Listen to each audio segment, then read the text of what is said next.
Hello, everybody, and welcome back to day 3 of the Her Story International Women's Day Online Summit. I'm your host, Gertrude Mache, based here in beautiful Melbourne, Australia.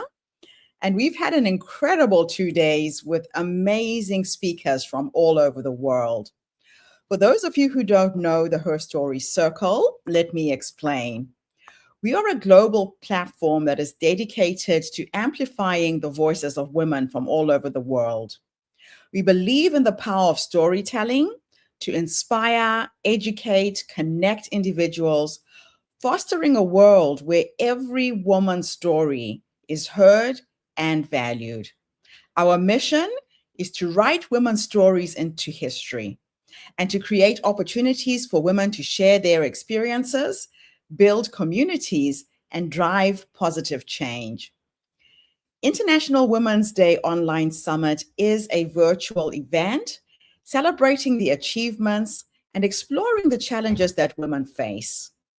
Through these inspiring speeches and panel discussions, the summit aims to empower women to rise through story. So this year's theme is Voices That Shape the Future. Women rising through story, power, and possibility. So it gives me great pleasure to introduce our first speaker for the day. Melissa, welcome, welcome, welcome. Please tell everybody your full name, where you're based, and share your story with us today. Thank you so much for having me. I'm so excited to be here with all of the amazing women that are part of this summit. My name is Melissa Schultz, and I am based in Northern California over in the States.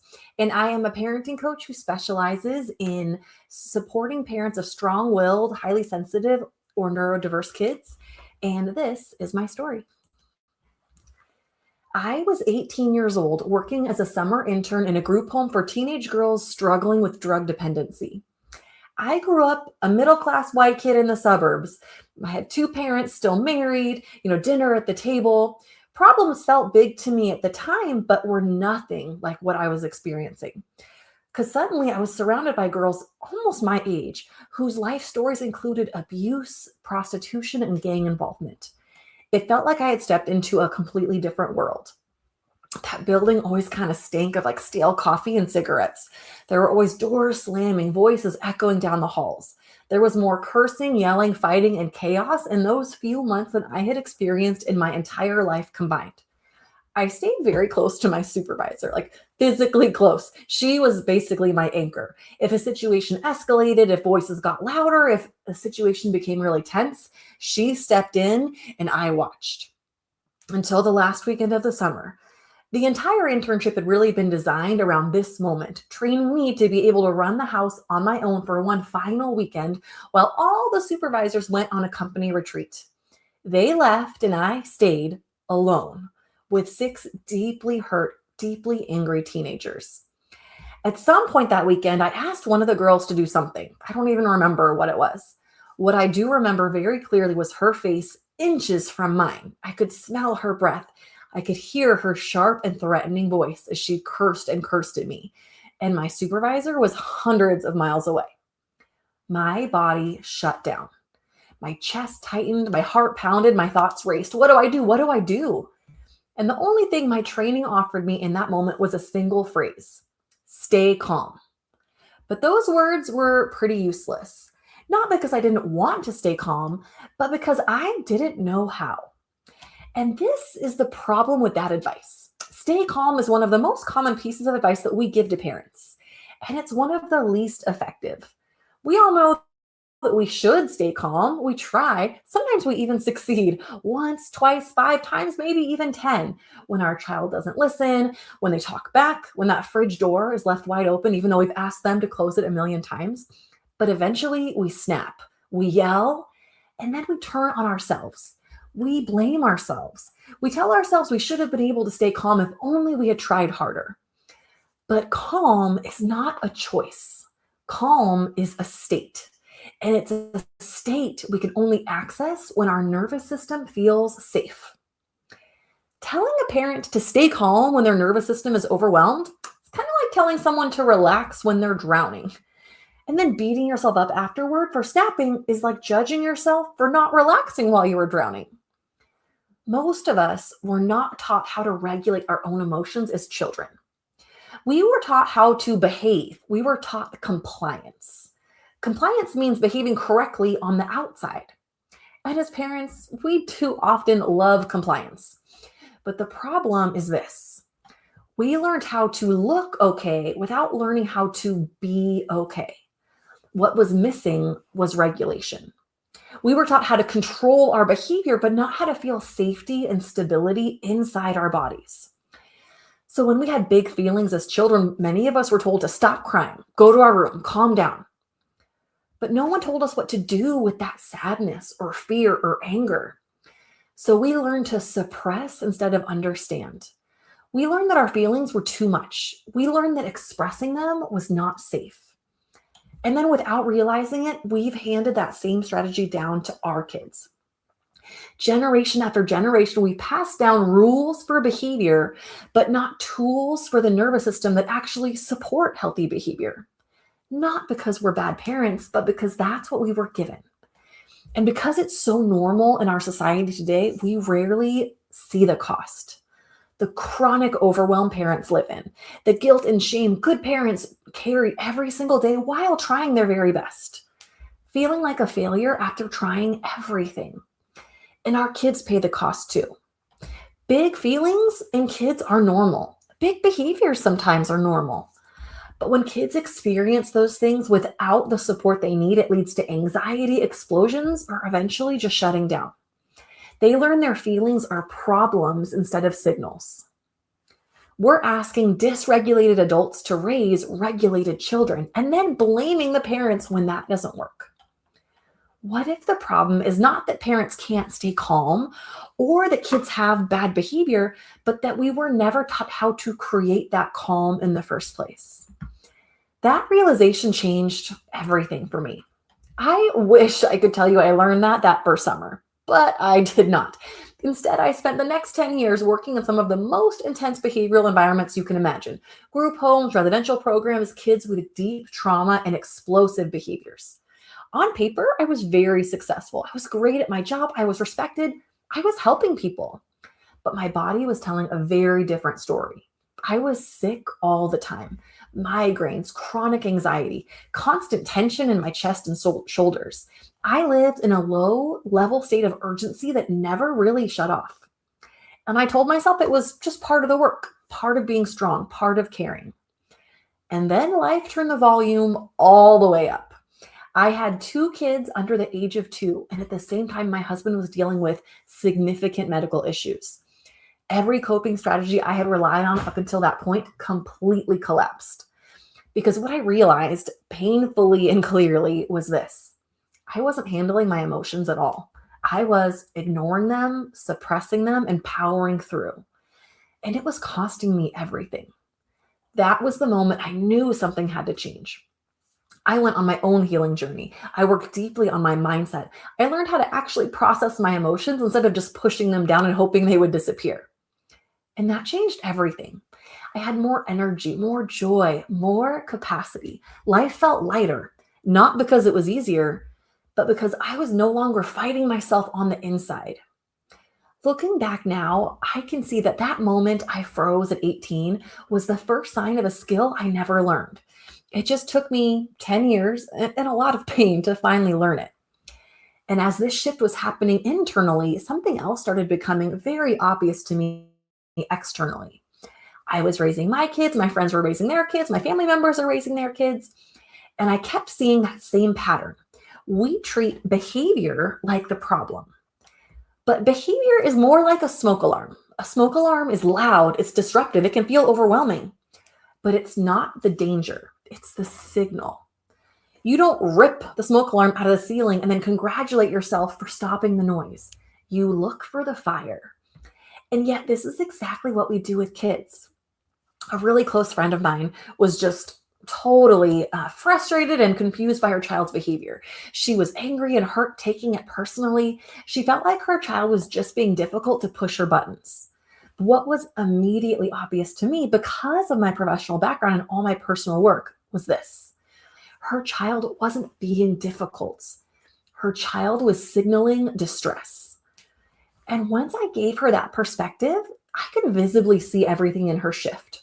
Her shoulders dropped, her voice softened, her response changed. And almost instantly, so did her child. She was amazed. And that was really the moment that it all clicked for me. Understanding behavior without understanding regulation is also incomplete because a smoke alarm can't turn itself off if the fire is still burning. And teaching parenting strategies without teaching parents how to regulate themselves will always fall short because dysregulated parents cannot respond in a consistent way to dysregulated children. That realization set me on a whole new path, helping parents stop reacting to the alarm, helping them look for the fire underneath the behavior, and helping them build the internal capacity to create calm so they can respond with clarity instead of overwhelm. So, as all of this came together for me, my own work learning to regulate myself in that moment with my friend when my entire perspective shifted, I realized something important. What was second nature to me professionally, understanding that kids' behavior is communication, was actually completely new and incredibly relieving information for most parents. Parents I talked to were not missing effort. They were missing a framework. They were trying to solve a complex behavior challenge without a map. And that realization led me to create a process. Not a list of tips, not a rigid system, and not some script to follow in the heat of the moment, but a way to slow things down, understand what's actually happening, and respond with clarity instead of overwhelm. I call it guide because while we can't force our child's behavior to change, we can guide them towards better behavior. We can't control their nervous system. We can't override their development, and we can't punish our way into long-term regulation. But we can guide. We can create conditions that make better behavior more likely. We can respond in ways that teach instead of escalate. And we can support our kids as they are building skills that they're still developing. I spent years trying to keep myself calm by force, and guide is what I wish someone had given me instead. So the first step of guide is gathering data. Most parents come to me saying like, oh, my child is out of control. But that's not data, that is distress. So what we do is we slow it down.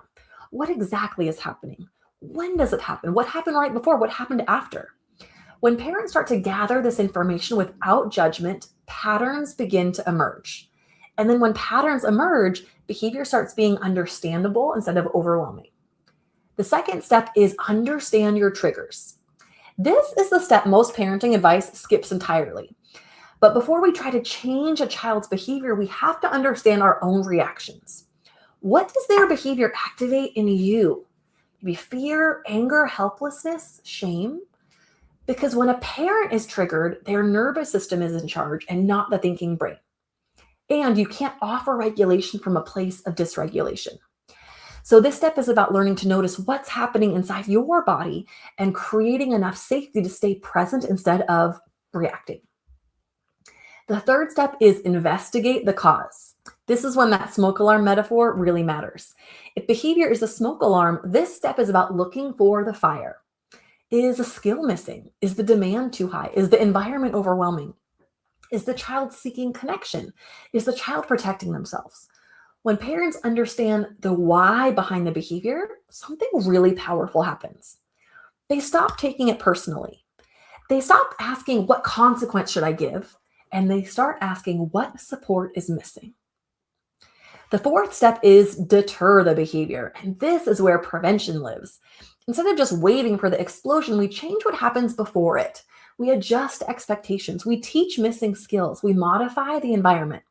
Not to eliminate all discomfort, but to create conditions where success is possible. This step shifts parenting from constant reaction to intentional design. And the final step is encouraging that appropriate behavior. This is where consequences finally make sense. Not punishment, not shame, but responses that reinforce what you want to see more of and stop reinforcing what you want to see less of. When encouragement is aligned with the cause of behavior, it feels fair, it feels effective, and it strengthens the relationship instead of damaging it. And what makes Guide different is not any single step, it's the order. We don't start with fixing the child. We start with understanding the system. We regulate the adult first, and then we understand behavior next. And only then do we decide how to respond. Because when parents feel calm and clear on the inside, behavior stops feeling like a battle. It becomes information. And that's where the real change begins. I want to take you back to that 18-year-old version of me. Standing in a group home hallway, heart racing, chest tight, teenager screaming inches from my face. In that moment, I thought the problem was that I couldn't stay calm. But looking back now, I can see the truth. I wasn't failing, I was just missing a skill no one had taught me. And the same is true for so many parents today. If you are exhausted, if you feel like you've tried everything, if you find yourself snapping and then drowning in guilt afterward, you're not failing as a parent. You were never taught how to create calm in moments that feel anything but safe. And here's the good news. This can get better. Not because your child will suddenly stop having big feelings, and not because you'll become perfectly calm overnight, but because change doesn't start with control. It starts with understanding.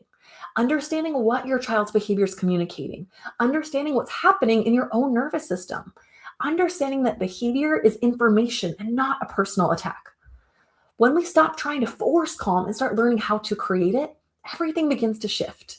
We respond instead of react. We guide instead of control. And our children feel safer, which makes better behavior possible. If I could say one thing to that 18-year-old version of myself, it would be this. You're not broken, you're not weak, and you're not failing. You're simply at the beginning of learning something that will change everything. And the same is true for you. If there's one thing I hope you remember when this is over, it's this. Your child doesn't need you to be perfectly calm. They need you to be willing to understand. Because behavior isn't something to control, it's something to listen to. And when we stop trying to silence the alarms and start looking for the fire, change becomes possible. That is where it begins. Thank you so, so much. Melissa, wonderful, absolutely wonderful. You know, every time I hear you speak, the nuggets of wisdom that you share with parents is just incredible. The format, as you know, is that we are going to listen to three more speakers, including myself, and then we will do a Q&A afterwards. So you hang in there. I'll bring you back online in a few minutes, okay? See you soon. Thank you. Wow. What a fantastic start to our day. So our next speaker sent us a video. Last year, we struggled with lining up our speakers, getting everybody here on time. And we decided to have a backup plan in case anything ever went wrong. And we've asked speakers to send us their videos, and things have gone wrong.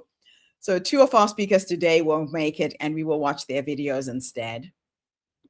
Hi, my name is Chelsea, and I live in Colorado within the United States. I am a patient advocate, a research assistant, and a mother. However, it took me a while to kind of figure out who I was. Who was I when nobody would believe me?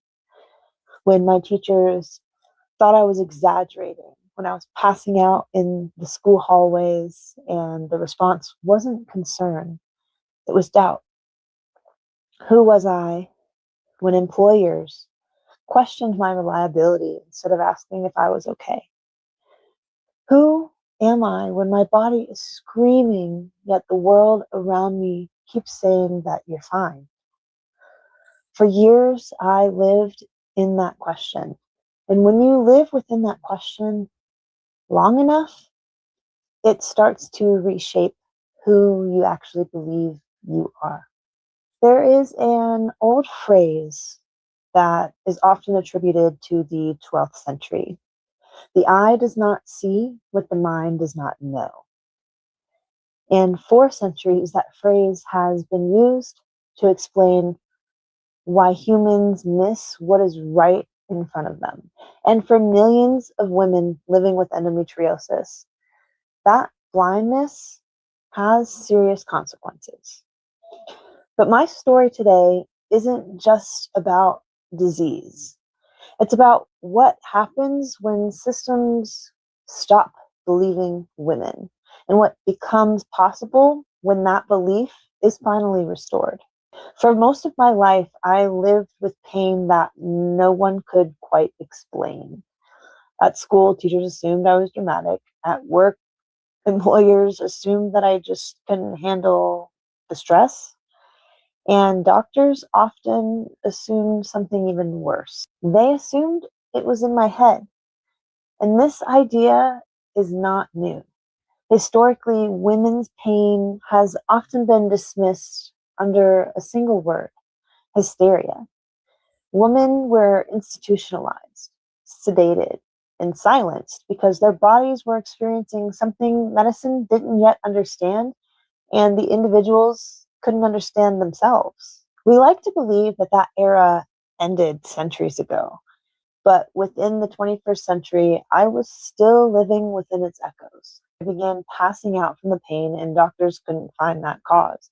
Eventually, I was sent to mental health facilities instead of proper medical specialists and interventions.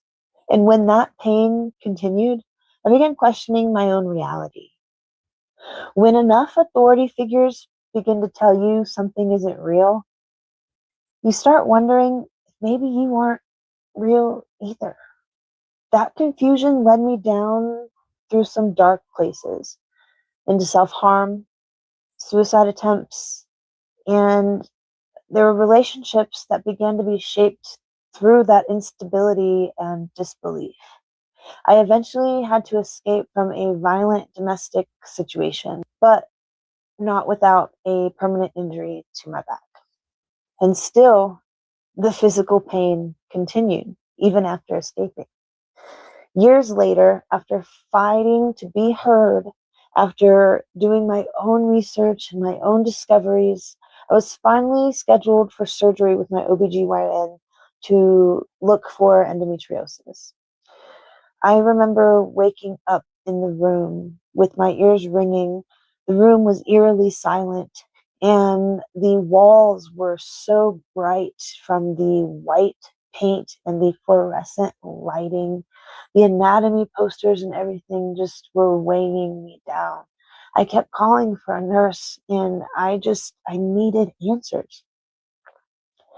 Eventually, the surgeon came in, and he stood at the foot of my bed. The surgery had taken only 35 minutes. He looked at me and he said, "You're clean as a whistle.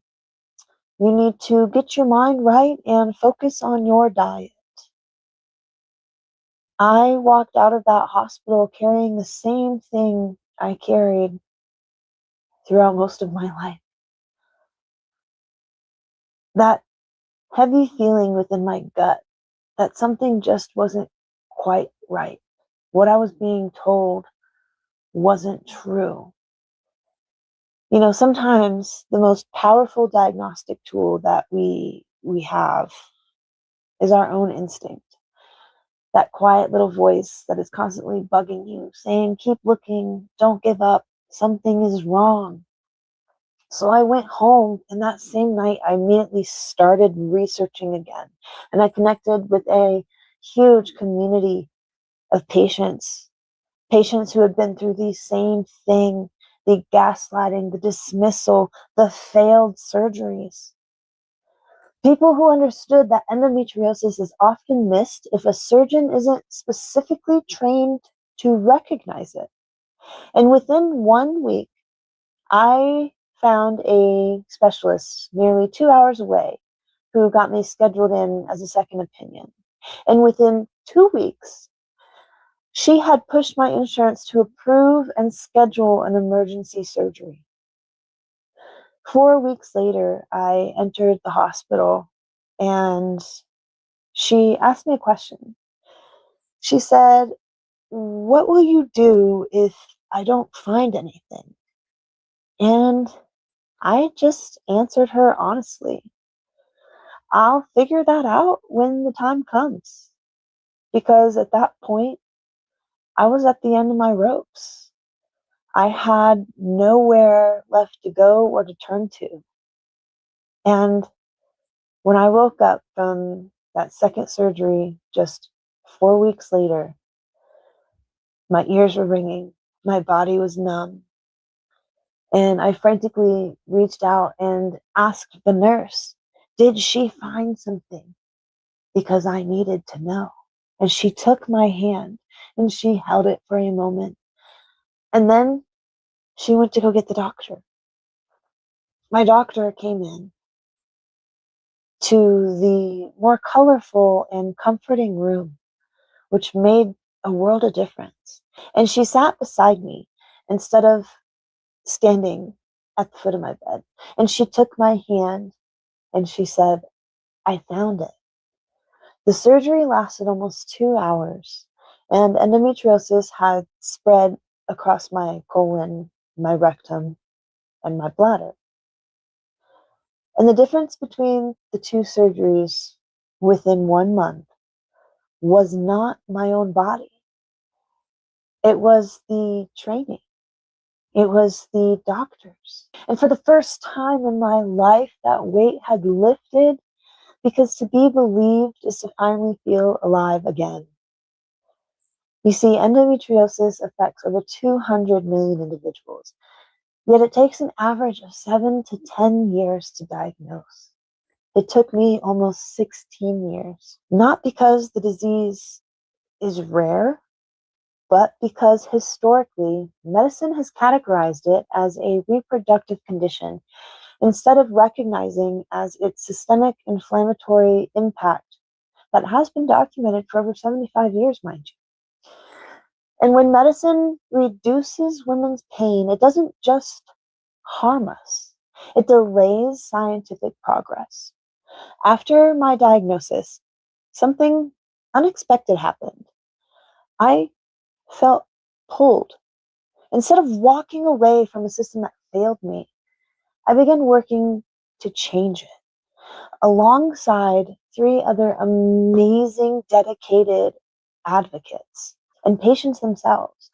We walked into Capitol Hill, spoke with over half of the country's legislative staff members, and helped push for federal recognition of endometriosis being a chronic systemic inflammatory disease within the national research priority level of the NIH. No pharmaceutical funding, no lobbyists, just pure lived experience, research collaboration with already documented evidence, and persistence. And that moment reminded me of something extremely powerful. If 4 patients could help change the direction of federal research, imagine what could happen when systems begin listening a little sooner. After my diagnosis and after helping push for a federal language change, I began asking myself some questions. What is next? How do we stop this outdated process from repeating? What happened to me was not just one bad appointment or one dismissive surgeon or one missed diagnosis. It was a pattern, and patterns require more than sympathy. They require structure.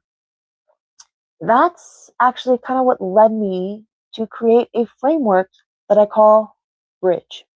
Because if we want to move from surviving systems to changing them, we need a way to connect lived experience to action. Bridge stands for believe, record, integrate, design, generate, and elevate. And it, of course, begins with believe. Believe those lived experiences, because if you do not believe patients, then nothing truly matters.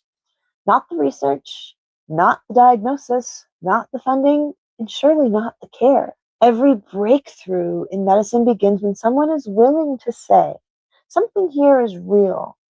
I don't think we understand it yet. Let's look into this more.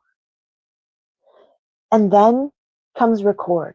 Record it through testimony, research, literature, and yes, art. Because stories are often treated as if they are less than data, but lived experience is where patterns first appear and develop. For me, recording has looked like writing advocacy, community testimony, and building an art gallery rooted in lived experience of endometriosis and presenting that to the public. Not every truth fits neatly in a chart. Some truths have to be seen, they have to be felt. And then we integrate. We integrate lived experience into education, research priorities, and policy, and not as an afterthought or some sort of patient quote at the end of some presentation. Something foundational. Because when lived reality is separated from scientific systems, those systems drift. And that's exactly what we're seeing. They create models that sound clean on paper, but fail in exam rooms, operating rooms, schools, workplaces, and everyday life. And then we need to design. We need to design systems that reflect biological reality and not outdated theories. So much harm happens when medicine keeps forcing patients into frameworks that no longer fit. Old assumptions become dogma, and dogma becomes delay. Delay becomes suffering, and suffering can turn into something scary. And if the eye does not see what the mind does not know, then we have to update what the mind has been taught to see. So we generate. And we generate measurable change through definitions, funding, and updating standards of care. Measurable change is a little bit harder. It asks more of us. It asks us to redefine definitions when old definitions start failing. It asks us to recognize those failures. It asks us to train surgeons better, to stop calling systemic disease a niche issue just because it primarily harms women. And finally, we elevate.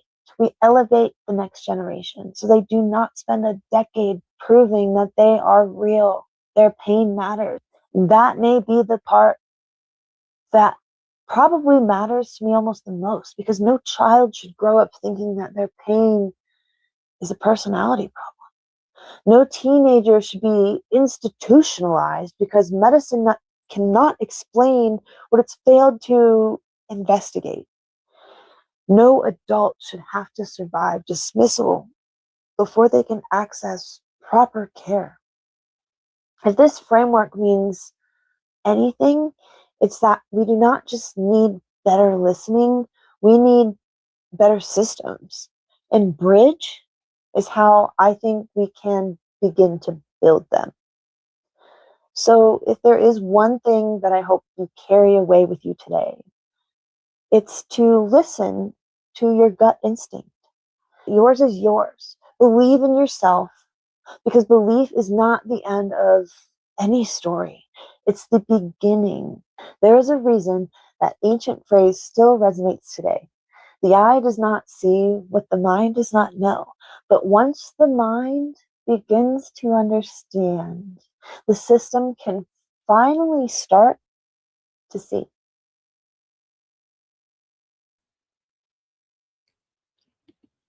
Wow. What an incredible story. Chelsea, welcome, welcome, welcome. How are you today? Not bad. Thank you. So glad we had your video. My apologies Yes. again for the confusion. It's okay. I'm glad we got it figured out, and we were all here anyways. So Wonderful. So we will do your Q&A in a minute. One more person is going to present, plus myself, and then we will break down all of your presentations thereafter. So I'll bring you on soon, okay? okay. Thank you. Wow, the issues that women have to face, especially when it comes to female healthcare, advocating for yourself. Chelsea's story really shows us that always ask for a second opinion, trust your gut if you're not feeling well. And she has created quite a breakthrough for a lot of women through her advocacy work. So we will be going back and catching up with her a little bit later. So my presentation for today is called The Hidden Power of Personal Branding: Why Some Voices Change the World. Now, let me start with a question. Why is it that two people can say the exact same idea, and one of them changes the world, while the other disappears into silence. Why does one talk go viral? Why another talk, just as intelligent, just as thoughtful, never spreads? Today, I want to suggest something that might surprise you.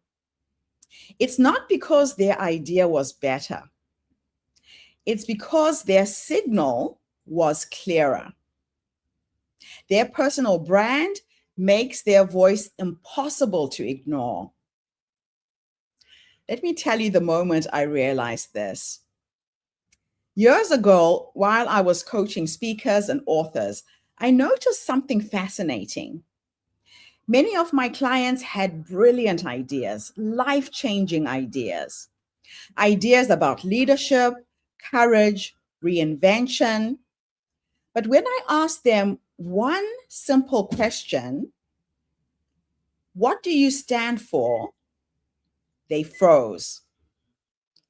They could say something like, well, I do speaking and coaching and consulting and workshops.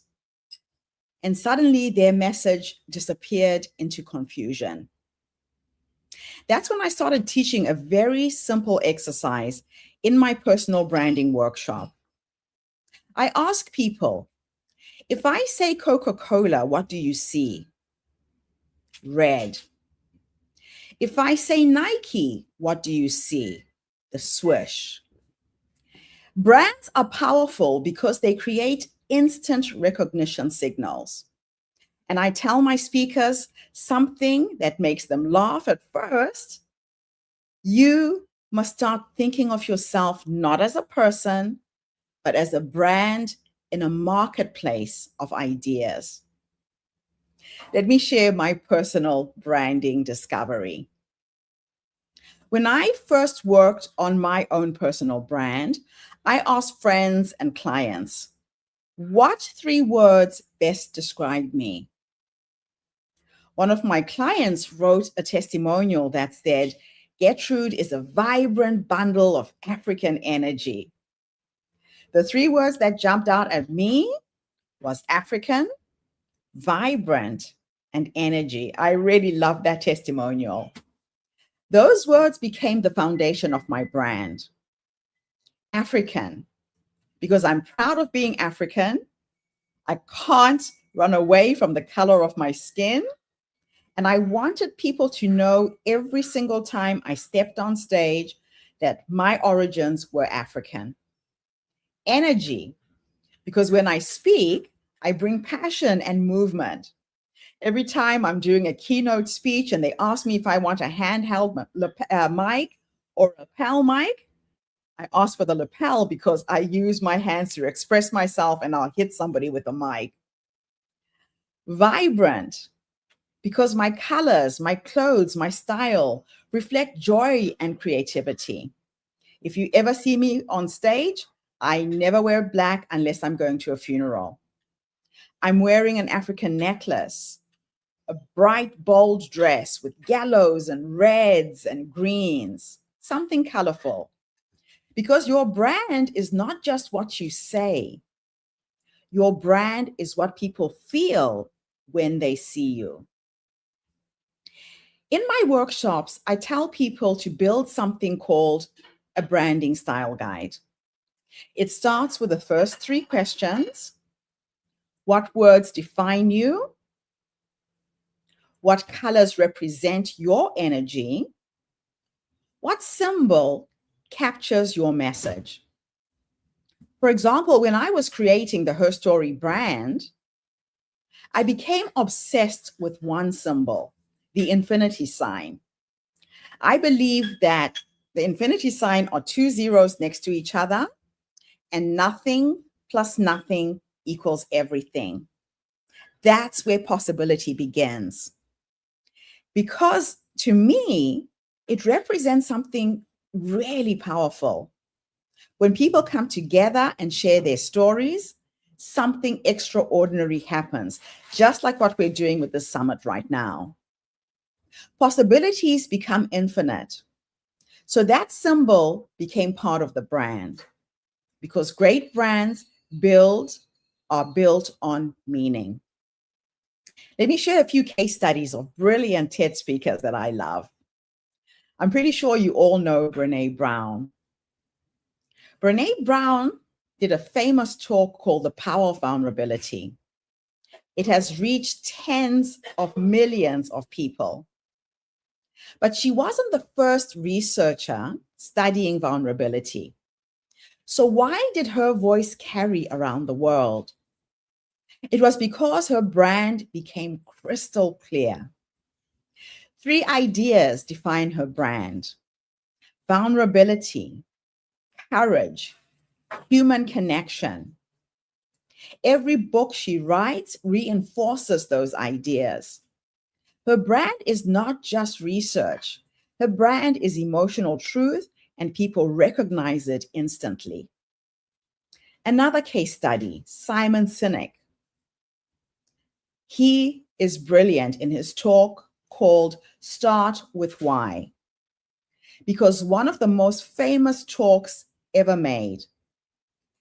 But leadership books existed long before Simon Sinek did his TED Talk. What made his idea spread? 3 letters, W, H, and Y. He turned leadership into a simple visual idea, a golden circle. When people hear his name, they think purpose. That's personal branding. The 3 signals of personal branding. For studying lots and lots of viral speakers, I discovered something really interesting. Powerful personal brands always send 3 signals. Signal 1, a clear identity. People must first instantly know what you stand for. Brene Brown stands for vulnerability. Simon Sinek stands for purpose. Gertrude Mache stands for the Ubuntu philosophy. Clarity creates trust. Signal 2 is visual recognition. Great speakers are visually memorable through their colors, their symbols, and their style. These signals create familiarity before you even speak. The 3rd signal is the signature idea.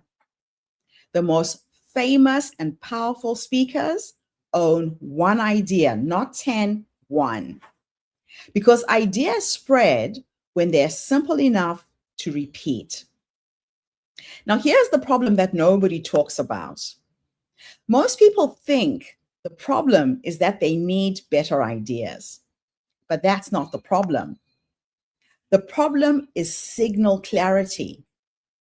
In today's world, millions of voices are speaking at the same time. We are bombarded with information, but audiences are searching for something deeper, a signal, a voice that stands for something. Because when a message becomes clear enough, it travels across rooms, across countries, across the internet. Each person in this room has a voice, but voices alone do not change the world. Ideas alone do not change the world. What changes the world is when an idea finds a recognizable human messenger, a messenger that people remember, a messenger that people trust, a messenger whose voice carries meaning. So here is the question I want to leave you with today. When someone leaves this room and they describe you, what will they say? Will they say she had an interesting idea? Or will they say she must hear her talk about this idea? You must hear her speak. Because when your message and your identity finally aligns, something magical happens. Your voice stops being noise. Your voice becomes a signal, and signals are what change the world. Thank you. I'm now going to bring on our final speaker for today. Again, because of technology, she's not able to be with us, but she did share her presentation with us. And after we listen to this presenter, we'll go into a panel discussion where we'll ask our speakers some questions.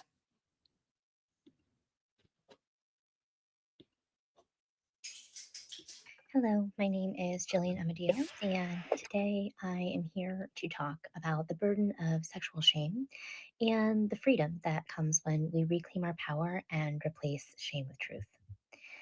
When I was 12, I had my first suicidal ideation. That feeling of hopelessness was fueled by shame. And interestingly enough, is the fact that spirituality based on false narratives is what brought me to that low. But spirituality based in truth is what actually ended up saving me. Now, as a child, I desperately wanted to be a nun. I craved a quiet, pious life of reflection. I craved purpose and safety and structure. But even more than all of that, what I really craved was salvation or the promise of salvation. And all through childhood, to secure this salvation, I relied on rituals and superstitions to keep myself and the people I loved safe, both in my earthly life, but also in my eventual spiritual afterlife. I never stepped on sidewalk cracks because it might mortally wound my mother. I never walked under ladders to avoid hardship. And every night before falling asleep, I recited the names of everyone I loved alongside the Lord's Prayer just to make sure I kept them safe. I counted the stairs every time I walked up or down a flight, and I never left the house or entered a car without making the sign of a cross. Now, these routines created a false sense of safety for me, but they also fed a growing sense of anxiety and fueled my sense of shame when I fell short or forgot. And the older I got, the harder it became to feel certain that I was doing the right things and avoiding the wrong ones. As I got older, life got more complicated, and puberty made everything worse. I knew, for instance, that bodies were shameful, and I knew that I wasn't supposed to have sex. I wasn't supposed to masturbate. I wasn't supposed to engage in lustful behaviors or view pornography. I knew these words.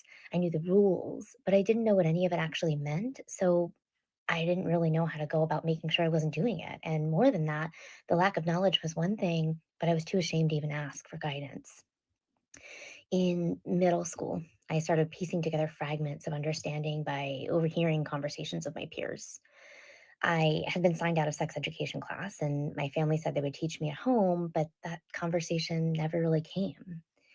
I began to wonder as I was overhearing these conversations if even just overhearing them was sinful. I might not be participating, but curiosity itself felt dangerous. And as my curiosity grew, so did my shame. I wondered if hearing these things secondhand was as dangerous to my soul as secondhand smoke was to your lungs. The shame showed up in many ways. A boy once asked me to a middle school dance, and I felt like I was doing something wrong just by being innocently desired. So I panicked and I cried and I threw up on his shoes. In a school play, I had to hold a boy's hand and pretend to kiss him. And I was so naive that after the play, even though I loved theater, it was an escape for me. I panicked and broke down in tears because I was so worried that I'd accidentally had sex. In eighth grade, I got my period. And at the time, I thought I was dying. I believed my body was finally being punished for my sinfulness. I sobbed on the floor of the school bathroom, begging God for forgiveness, wondering how much time I had left on the earth to correct my wrongdoings. And I stayed there until a peer came in and found me sobbing and was nervous and didn't know what to do and got the nurse. The nurse came down and simply told me, "You're becoming a woman." Shortly after that, I went to a special confession that my church was offering. And it was a chance to not only have my original sin forgiven, which happened not very often at all, um, but also, the actual sin, the sins that I committed in my daily life. And if I were to receive this special blessing of having my original sin and my actual sin forgiven, that meant something really special would happen. It meant that I could go to heaven and skip purgatory altogether upon death. So during that confession, I admitted everything I had done that week, from lying to not going to bed on time to even the shameful admission that I had viewed pornography. Now, what really happened was that I'd walked past the men's underwear aisle in Macy's with my grandmother that week. And in my ignorance and lack of understanding, I was convinced that that counted as viewing porn. This is the perfect example of how ignorance doesn't protect children, it terrifies them. So after confession, I knelt in the church pews. I recited my penance.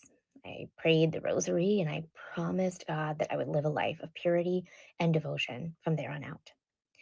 When I stood up, I felt light. I felt hopeful, but that feeling, it didn't last. As soon as I stepped outside of that church, I realized something terrifying.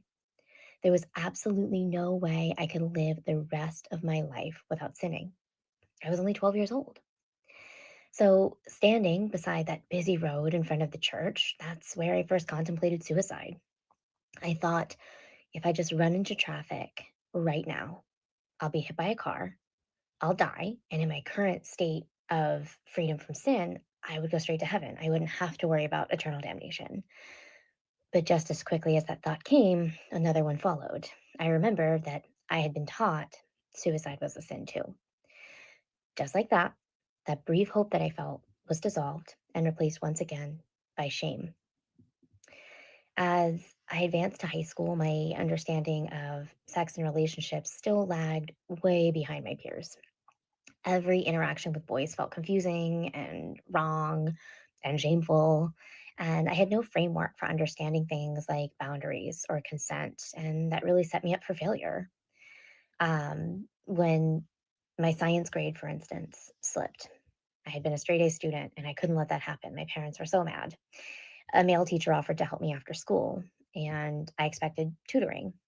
Instead, I found myself wearing short skirts and crawling on the floor, exercising the classroom turtle while he watched. I knew that something about this felt wrong, but I didn't know how to question authority, especially male authority. So I complied. I lost my dignity, but I kept my A. A few months later, I was sexually assaulted at a bowling alley.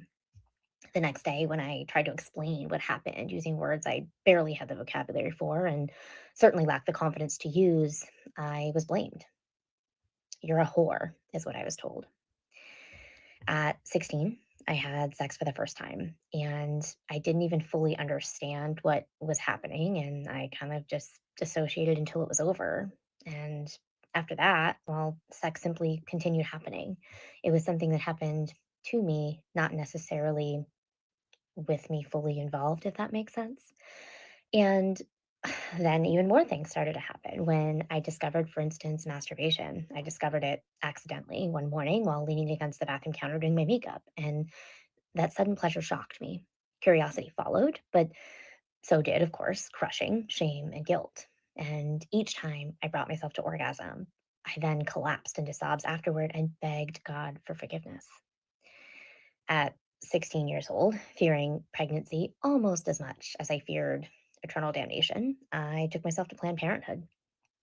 Outside the clinic, there were protesters holding graphic signs and praying for my soul. And again, I felt that familiar flush of shame rising. What was I doing? Was I not supposed to be here? This must be wrong. Inside, there was a nurse, and I don't remember her name, but I remember she had a pixie haircut, and she greeted me with such kindness and gentleness. And for the first time in a long time, I felt seen, not as a sinner, not as a flawed being, but as a scared and uninformed child. I told her all about my painful periods and my fear of pregnancy and my confusion about sex. She prescribed me birth control, but she also educated me. And that is where a shift began to happen. I started to believe that there were truths that I had not yet had access to. And those truths were what began to set me free. Now, change didn't happen overnight. By 18, I married my high school boyfriend. He's now my husband, and we have a great life together. 21, we had our first child. And even then, I was still locked in this cycle of shame. But motherhood, too, began shifting my thinking. I was still deeply Catholic, but some teachings just no longer sat right with me. It didn't sit with my soul. It didn't match who I was or what I really truly felt my values were. And by the time our second child was born, when I was 25, I'd begun to step away from the church. I left my volunteer role at a pro life organization and I began speaking openly about the harm that I saw in rigid ideologies and the shame that they created. I knew that as a mom, I wanted my children to grow up kind and inclusive and accepting, and I wanted them to grow up informed and empowered. I became involved in advocacy work and I founded a mental health group, Moms for Mental Health. And I began writing more, both personal journaling and professionally journalism. I embraced my sexuality, my sensuality, and my own autonomy. I even had a tubal ligation as a means of taking control over my reproductive desires. And I finally, for the first time in my life, began to experience sex as something joyful rather than shameful. I earned a master's degree in social work and became a licensed therapist with certifications in sex therapy and a focus on supporting the LGBTQ community and those recovering from religious trauma and abuse. Today, I still consider myself a very spiritual person, but my beliefs are rooted in compassion rather than fear. My beliefs are rooted in knowledge rather than ignorance. Strict religious adherence once stole my freedom and peace, and it pushed me towards shame and despair. Spirituality, however, brought me back to grace, teaching me to love myself and others with patience, kindness, and acceptance. And as I leave you today, I want to plant a seed that I hope will end the silence around sexual shame. And I encourage you each to root yourself in truth. ROOT, root. R stands for releasing shame. Shame thrives in secrecy, but knowledge dissolves it. Shame is not your burden to bear. O stands for owning your desire for love and intimacy, connection, pleasure, and knowledge. That's not corruption. It's information and it's valuable and it's yours. O stands for observe sensation. What makes you feel good? Emotionally, physically, sexually, intellectually? What does it feel like to feel good in all of those capacities? And seek more of that. You deserve it. And finally, T. T means trust. Trust yourself. You are full of wisdom. You are full of light and you are full of truth. Knowing what I know now, all these years later, if I could kneel next to that little 12-year-old girl in the church pew all those years ago, I would lean over, I would whisper in her ear, your body is not a sin. Your curiosity is not corruption. And your God is not afraid of your humanity, and you need not be either. And I leave you with that today. Thank you.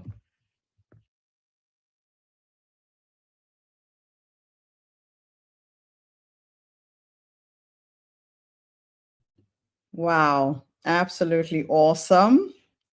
Thank you so much for that presentation. I'll bring my speakers on.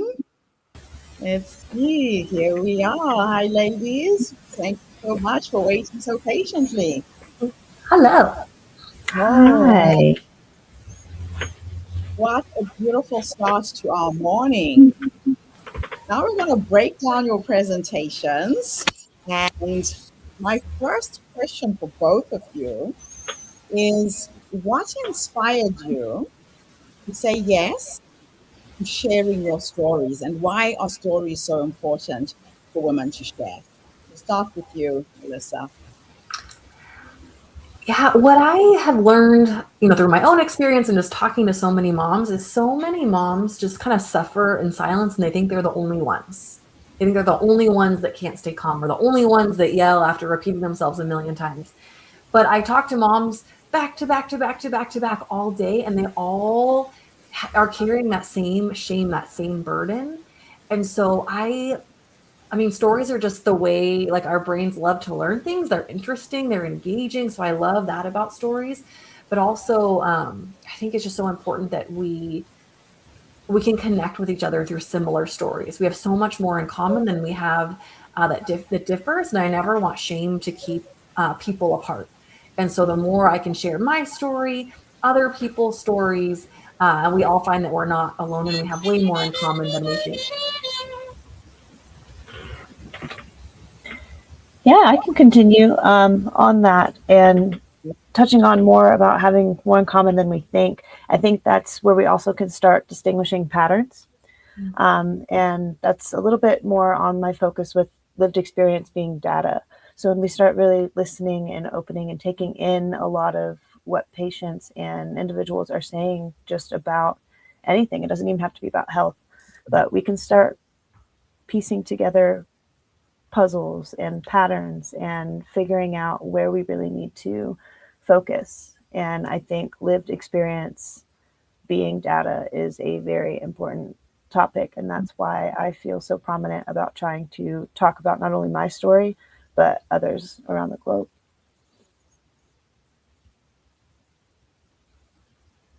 Awesome. Melissa, when you started your journey, you were faced with so many challenges. What kept you positive? What kept you motivated to advocate? I think, like, I just have always had this strong internal pull, like, that this is my calling. Like, this is really how I want to help people. This is how I want to make a difference in the world. And I've always been really good about that part. I've always been really good about helping people, like, very successful in that area. It was like learning how to take care of myself and be a great version of myself while taking care of the other people. That was like the harder part of my journey. So it's like, how can I live my best life while serving my family and my community and the people that I feel really called to help? And so I think that was like the easy part, was like this calling and like learning how to help others. But the harder part is learning how to be healthy and joyful and the best version of myself while I'm fulfilling that calling. Yeah, that's interesting, because you are kind of balancing or trying to balance self-care while looking after others. And a lot of women end up just burning out because of it, right? Right. Because they just take care of others all the time and they're just pouring from that empty cup. And so I'm all about, when you're on the airplane, you have to put your oxygen mask off first, because otherwise everyone passes out. The results are not good. But if I get all my oxygen, then I have lots to share and I can help other people. I love it. Now, Chelsea, you went through years of struggle and pain and not being believed. You knew something was wrong. What trusted you to tap into that intuitive side of yourself? What was it that made you look for those second opinions and not just take what you were being told, that nothing was wrong? I think that's really hard to explain for people who haven't experienced that really strong gut instinct, but it really was an internal pull, an internal drive, that internal feeling that really kind of was telling me, don't give up, keep looking. It wasn't even a voice, it was just this feeling. And I had this moment of reflection, I guess, after I had that first surgery on my way home. And it was basically a battle in my head saying, I can either take this and just go with it and see where we go. But I knew also deep within that it was just going to be a repeated process from where I had been battling for 16 years. And if I didn't keep looking on my own, I felt like I was either going to be stuck or I wasn't going to be there anymore, because I was really on my deathbed. I was close to 100 pounds. I was sick almost every day. I couldn't hold a job. So all I had was that gut instinct that really just pushed me through. And it took me to the computer, and I just sat there. Literally the day I got home from that failed surgery, I sat on my computer all night, and I found the community, and I found a list of surgeons. I found a surgeon. The next morning, I called that office, and they got me scheduled in within that week. And it was just boom, boom, boom, all because I went with what I felt and didn't second guess myself. So it's really hard to explain when you don't know if anybody else has experienced that as well. Mm-hmm. To go back to you, Melissa, you explained that telling parents to stay calm is often ineffective because calm is actually a nervous system state and not a simple decision. Mhm. What are one or two practical techniques that parents can use in the moment to regulate themselves before reacting to the child? Yeah, I think just taking a pause can be everything. So just taking that beat, taking that second before we just react. One of my favorite little tips or trick to do is it's called the physiological sigh. And so in the moment when you first notice you getting kind of triggered or ramped up, you take a deep breath. And then at the very top, you take in a little bit more air. And then you slowly breathe out through your mouth. And so if you do that 2 or 3 times in the moment, that can help kind of reset and calm your nervous system. So that's kind of like my in the moment thing that can work really well. There's a lot of different things that we can do depending on every nervous system is unique. So depending on what your nervous system likes, but that one works for most people. But then also spending time learning how to regulate your nervous system outside of that moment. Because if we're in that constant fight or flight, you can take all the breaths that you want, but it's not going to be enough to like help your get you out of that chronic state of stress. So there is a lot of like proactive work to regulate your nervous system that you can do. So that way it just doesn't get triggered into fight or flight so easily. That's awesome. Very practical too. Now, Chelsea, your story highlights the devastating impact of not being believed by health professionals. What advice would you give to women who feel that something is wrong with their bodies, but they keep being told that nothing is wrong? I definitely think everybody should know that they have a right to a second, third, and even fourth opinion. Don't take the first doctor's word or advice as truth. I also would like to urge you to push back with questions to your doctors. If you find that the first doctor you are seeing is more so telling you what to do than giving you recommendations, definitely give that a little red flag notion. When you begin to start asking questions, if they try to shut you down or make you stop asking questions, I just would prefer you, for your own safety, to go find somebody else. You should not be shut down in a doctor's office like that. Your doctor technically works for you. You pay insurance, which pays their bills, and sometimes you pay out of pocket to pay your bills to pay them. So you have control. If they would deny treatment, if they deny a test, if they deny anything, you can ask them to notate that in their charts. And make sure also bring a notebook with you so you can also take your own notes. I think now in the current day of age where a lot of the MyChart and stuff is online, it's been very helpful, especially for me, to kind of track what's been documented and what's been missed based on what I experienced in the appointment and what the doctor has written down. So definitely check all of that as well. That's fantastic. Melissa, your guide framework encourages parents to look at behavior as information rather than a problem. Which step in the guide process do you find creates the biggest shift for parents once they understand it?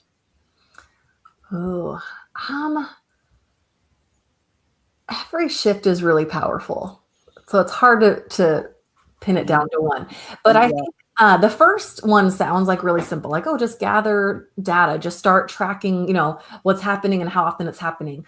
I think a lot of parents want to skip that. We all want number 5. Like, what do I do when they're yelling or not listening? So we want to skip all of them and go to number 5. And then if they even want to skip number 1, because like, oh, I know that he's yelling. I know what the tantrum is. Like, let me just go on to step 2. It feels like you're not doing anything. So I think that's where like the most unexpected shift comes up. but really just from like taking a step back from like being in the moment and just like putting out fires constantly, taking a step back and really looking at, when is this happening? Why is this happening? What are other factors here? How am I responding? Like, I tell them, don't change what you're doing, right? Just do whatever you're doing. I just start taking the notes that you can after, knowing that we're all busy. So just even doing that for about a week can create so much knowledge for parents. Like on their own, they'll come back to me and like, oh my gosh, I think it's this and that. And I kind of already knew that from what they said, but it's so much more powerful when they can see that for themselves. Yeah, that's powerful. Now, Chelsea, you spoke about how connecting with other patients helped you finally find answers. Where did you find these other patients, and how important is community and shared lived experience in helping people navigate complex health challenges? So I was searching Google left and right when I came home that day, and it led me into Facebook support groups. And one of them was called Nancy's Nook. And it is a resource, not necessarily a support group, but a resource support area where you can go in and you can look through a bunch of files and search the files and find resources to help guide you through your experience. And I was able to go in there, and I started kind of searching in the search bar my similar symptoms. And I started finding, bowel endometriosis. And I was like, wow. Personally, I only thought endometriosis was uterine based. So that was a new discovery. So then I found the list of surgeons that she has, and it's based off of a recommendation process.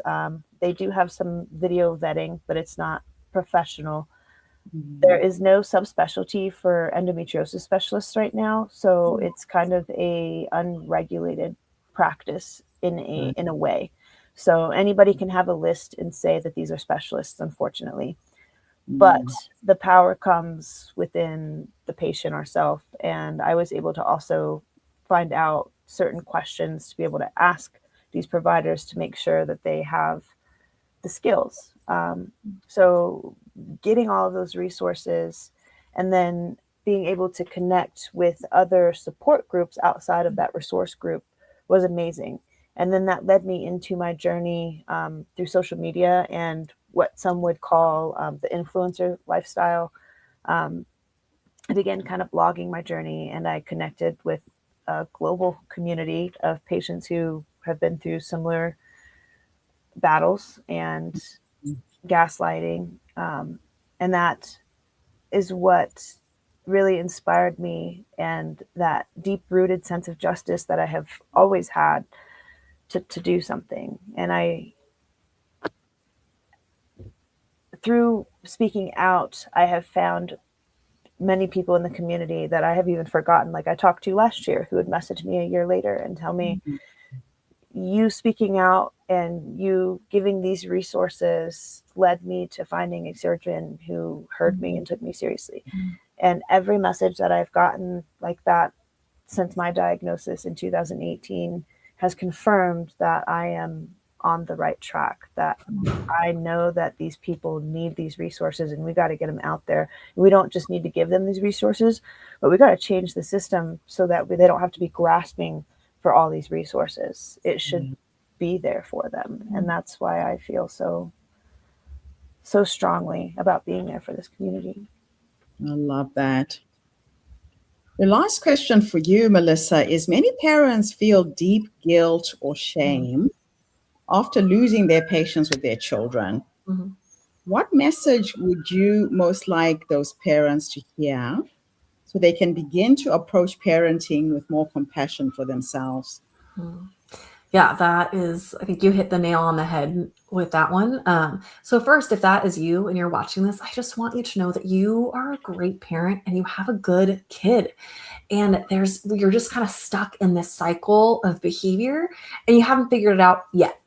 And that's okay. These are just skills that you and your child can learn, and you can learn them together. But whenever we're carrying so much guilt and shame, it actually keeps us stuck. Like parenting is a journey. We want to constantly be trying different things with our child and moving forward. And not everything's going to work, but everything is a way we learn and we get to know our kid and ourselves better. But if we're carrying so much shame, we're just kind of like sitting down on the path and then we're not moving. We're not really trying anything else because we don't want to mess up in that way. And your child does not need you to be perfect. That's not a thing. That's not possible. I'm not a perfect parent. There's no perfect parents. There's no perfect kids. But what they need is just a version of you that can show love to yourself with the imperfections, that can repair with them in those imperfections, that can teach them and model for them that we all do make mistakes. Here's what you do with that mistake. It doesn't mean that you are a failure and you should feel bad about it. It just means you're learning something, and the only way to learn is to keep going.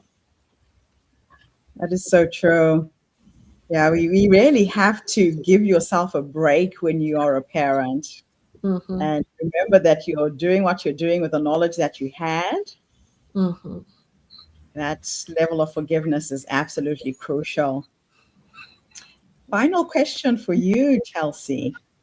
Your bridge framework focuses on transforming lived experience into systematic change. What changes would you most like to see in medical education and healthcare systems to ensure that women's pain is taken more seriously in future, especially reproductive pain?